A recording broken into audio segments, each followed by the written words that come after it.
Oh, Aling Lisa, bakit nandito kayo? Galing po ako sa pinaglabahan ko. Bakit po? Aling Lisa, may gusto lang po sana akong sabihin sa inyo. Teacher, ano po ba yung sasabihin nyo? Parang kinakabahan ako. Huwag po kayong mag-alala. Tungkol lang po ito sa pagpasok ni Amy sa eskwelahan. Bakit po? May ginawa bang hindi magandang anak ko sa school?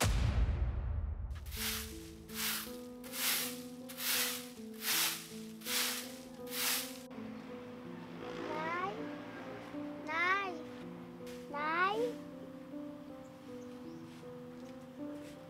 Nay?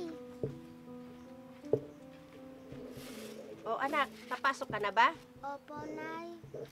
Baon ko po. Ay, oo nga pala. O anak, pasensya ka na dito ah. Yan na lang kasi ang natira sa upa ko naglaba. Ayos lang po, Nay. Kasya na po ito sa baon ko. Kailan kaya ako makakabili ng kagayang kinakain ng kaklase ko? O anak, bakit? Anong iniisip mo? Nay, ano kaya kung tulungan kita magtrabaho? Eh ano naman ang papasukan mong trabaho anak? Eh ang liit mo pa at saka ang bata mo pa. Kahit ano po, pwede po ako mamasukan sa tindahan. Anak, maliit ka pa. Ang dapat sa'yo ay ganyan, pumapasok ka pa sa eskwelahan. Pero Nay, gusto lang po kitang tulungan. Anak, hindi na kailangan. Kaya ko pa naman. Kayo pong bahala, Nay. Mahal na mahal ko po kayo. Mahal na mahal ka din ni nanay, anak. Ikaw lang ang nag-iisang kayamanan ko.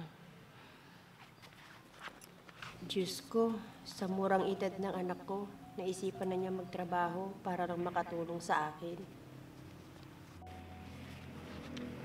Nay, hayaan niyo po. Mag-aaral po ako ng mabuti. Oo, anak. Eh, bakit ganyan ang itsura mo? Wala naman po, Nay. Sige po, papasok na po ako. Anak, gusto mo bang ihatid kita sa school? Hindi na po, Nay. Magpahinga na lang po kayo dyan. May kasabay po akong papasok. Yung kaklase ko pong taga dyan lang. Aalis na po ako, Nay. Ganun ba, anak? Sige, mag-iingat kayo, ha? Uwi ka agad mamaya, ha? Opo, Nay. Kawawa naman ang anak ko. Ginagawa ko naman ng lahat para mabigyan siya ng magandang buhay. Pero, bakit napakailap ng tadhana sa amin? Hindi man kita mabigyan ng maginhawang buhay, anak. Gagawin ko ang lahat, mapag-aral at mapagtapos man lang kita. Dahil yan lang ang tanging may papamana ko sa'yo.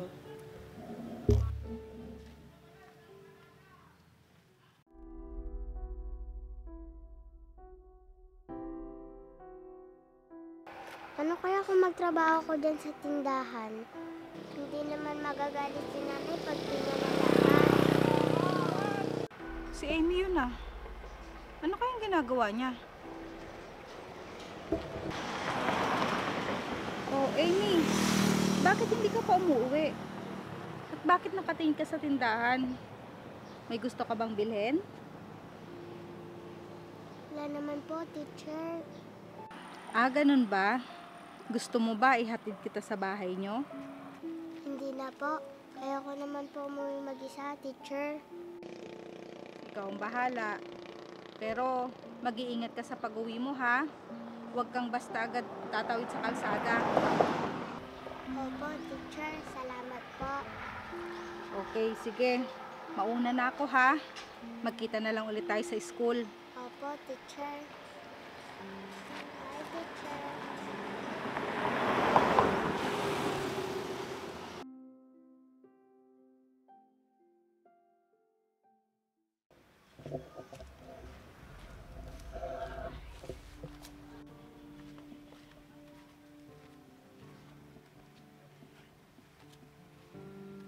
Bakit wala pa si Amy ko?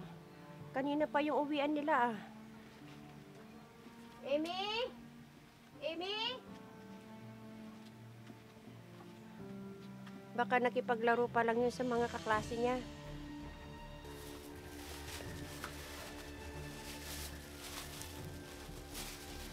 Naku, hapon na pala.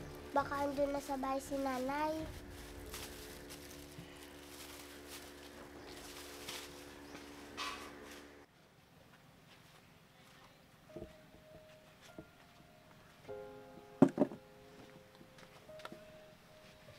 Asan na kayang anak ko? Hapon na. Saan naman kaya nagpunta yun?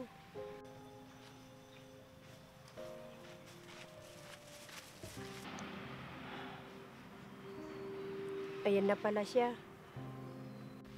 Pero, bakit parang pagod na pagod ang anak ko?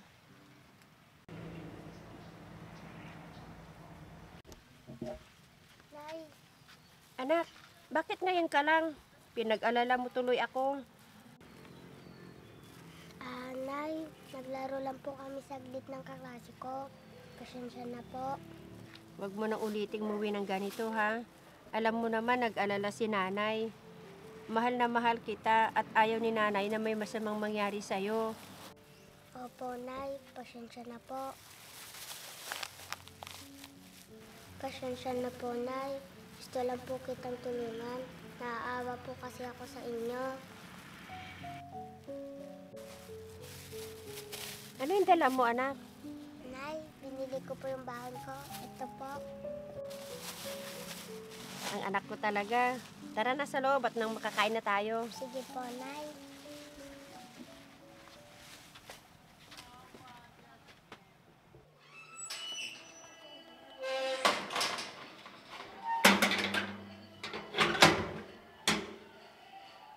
Nakakapagtaka. Napapadalas ng absent ni Amy dito sa school. Ano na kayang nangyari sa batang yun?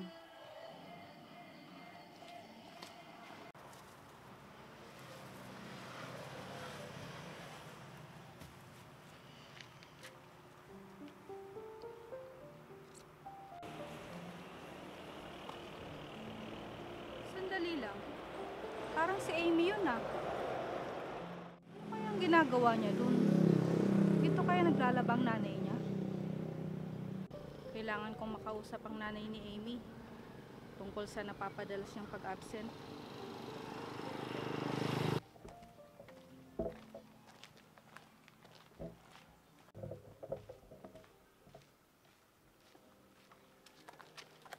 Oh, Aling Lisa. Bakit nandito kayo? Galing po ako sa pinaglabahan ko.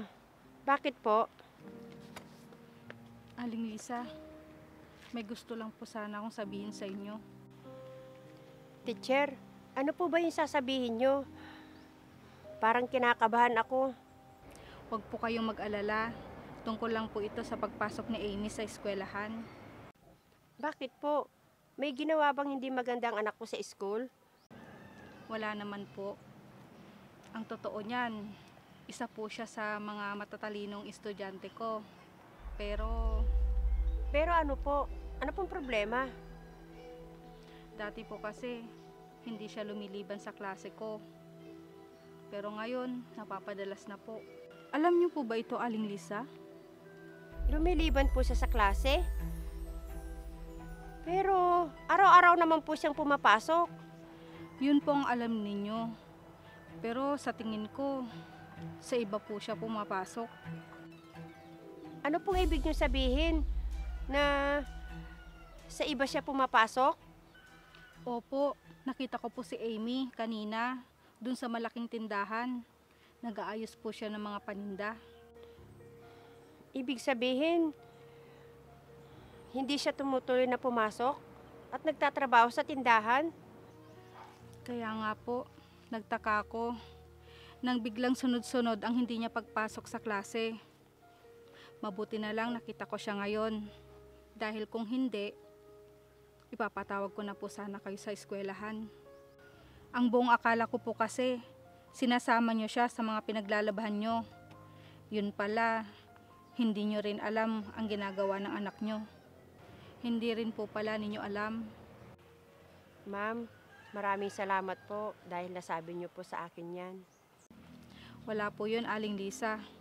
Saan po kayo niyan pupunta, Aling Lisa? Sige po ma'am, pupuntahan ko lang po yung anak ko sa sinasabi niyong tindahan. Sandali lang po, Aling Lisa. Mas mabuti po siguro kung hintayin nyo na lang si Amy na umuwi sa inyo. Bakit naman po? Mas maganda po kasi na kausapin nyo yung bata nang kayo lang, yung wala pong nakakarinig na iba. Baka po kasi ang isipin ng bata ay papagalitan nyo siya. O di kaya naman, madali po kasing mapahiya ang isang bata once na kinumpronta mo yan. At makita niyang may nakakarinig na iba, sasama na po ang loob ng mga yan. At dyan na po magsisimulang magkulong sila sa bahay. At ayaw nang lumabas dahil nahihiya na sila. May punto po kayo dyan ma'am. Maraming salamat po. O siya, sige Aling Lisa. Tutuloy na po ako. Ay, sandali lang po Aling Lisa. Pwede ko po bang pasyalan si Amy bukas para makausap ko na rin? Oo naman po. O sige po, salamat po. Sige po.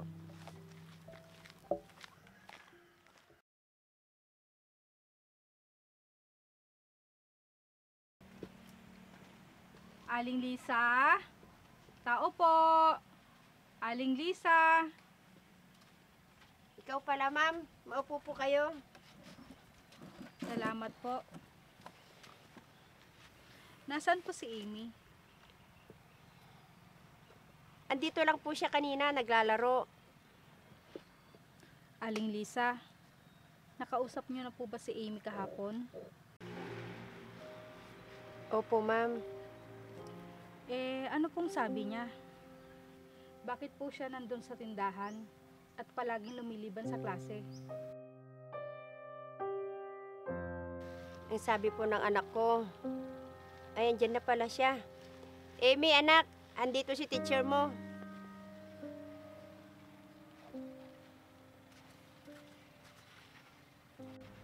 Anak, saan ka nang galing? Galing po ako sa tindahan, Nay. Ano naman ang ginawa mo doon, anak? 'Di ba nag-usap na tayo kagabi? Nagpaalam lang po ako sa may-ari, Nay. Amy, kamusta ka na? Mabuti naman po. Bakit po kayo nandito, teacher? Gusto lang sana kitang kamustahin, Amy. Kasi ilang araw ka nang hindi pumapasok, di ba? At saka, may gusto lang sana akong itanong sa'yo. Kung okay lang sa'yo, Amy. Opo, teacher. Ano po yon? Amy, gusto ni teacher, magsabi ka ng totoo, ha?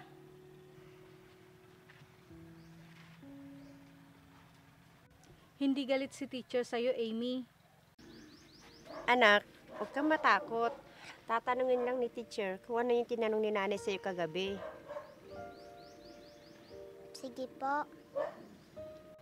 Amy, nakita kita sa tindahan kahapon. Anong ginagawa mo doon? Pasensya na po kayo. Naawa po kasi ako kay nanay. Sa tuwing nakikita ko nahihirapan at napapagod siyang nakikilabada. Kaya nakiusap po akong pumasok sa tindahan. Anak, hindi mo na kailangan gawin yun. Amy, bata ka pa, iha. Ang dapat sa'yo, pumasok sa eskwelahan at mag-aral ng mabuti. Alam mo ba kung bakit? Dahil pag nakapag-aral kang mabuti at nakapagtapos, darating ang araw, hindi ka lang sa tindahan magtatrabaho, kung hindi, sa isang malaking kumpanya. Pag nangyari yon, hindi na mahihirapan si nanay mo na maglabada kasi matutulungan mo na siya. Pasensya na po kayo. Pero alam niyo po, pag binigay po nila yung sahod ko, sobrang saya ko po. Dahil makakaipon na po ako para may ibigay kay nanay.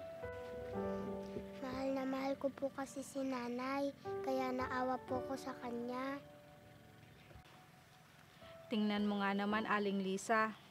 Nakakahanga ang awa at pagmamahal ng isang munting paslit sa kanyang ina. Nakakataba ng pusong pakinggan ang mga sinabi niya. Napakabuti mong bata at anak para isipin mo ang ganyan. Napakaswerte niyo po sa kanya, Aling Lisa. Kaya mahal na mahal ko po itong anak ko. Nakikita sa ganitong sitwasyon kung gaano kabuti niyong pinalaki ang anak ninyo. Bata pa lang siya, marunong na kung paano maging responsableng anak. Wala pong araw na hindi ko siya tinuruan para maging mabuting bata. Tama ka po, Aling Lisa. Kaya Amy, pumasok ka na ulit sa eskwelahan ha. At huwag mo nang uulitin na lumiban sa klase at mamasukan sa tindahan ha. Dahil hindi tama yon sa isang katulad mo. Napakabata mo pa para mamasukan sa ganyan. Opo, teacher. Pangako po. Amy, saan ka pupunta?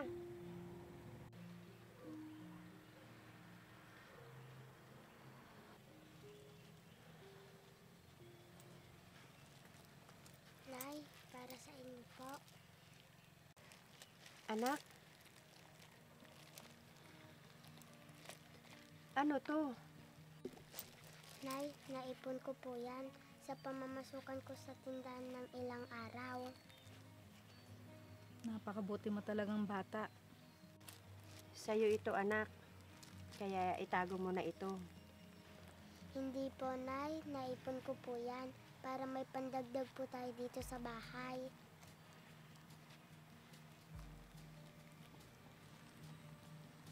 Maraming salamat, anak. Mahal na mahal kita.